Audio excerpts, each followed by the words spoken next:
रोहित पवार हा आज्यावरती गेलाय आणि आजोबांनी गेली 50 वर्ष महाराष्ट्रामध्ये सोनं म्हणून पितळ विकलेले आहे.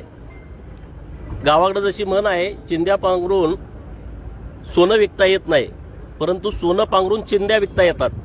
तशा चिंध्या विकण्याचा धंदा हा पवारांनी केलेला आहे. रोहित पवार हा आजोबावरती गेलाय. प्रचंड डुप्लिकेटपणा या रोहित पवारांच्या मध्ये आहे.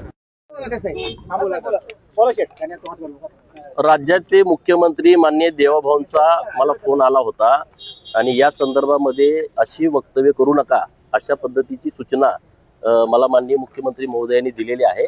मी त्यांच्या सूचनेचं पालन करेन. पुढे काय बाबा निर्णय काय घेणार? नाही, माननीय मुख्यमंत्री महोदयांनी ज्या मला सूचना दिलेल्या आहेत त्या सूचनेचं मी पालन करणार. म्हणजे इथून पुढे या मागचा काय विषय नाही. ठीक आहे. आता तो नातू होता तिथं म्हणून ते प्रसाद वाटतोय. मी प्रसाद वाटतोय. अरे धनगराच्या घरी वर्षात 5 बोबडं कापते. तुला माहित नाही का माकडा काय करतो? टीव्हीवरती सांगतोय मी प्रसाद वाटतो. तू आता प्रसादच वाटायच्या कामाला आहे. आमच्या लोकांनी आयुष्यभर तुला वाटला. तू आता वाट की दुखतोय का तुझं?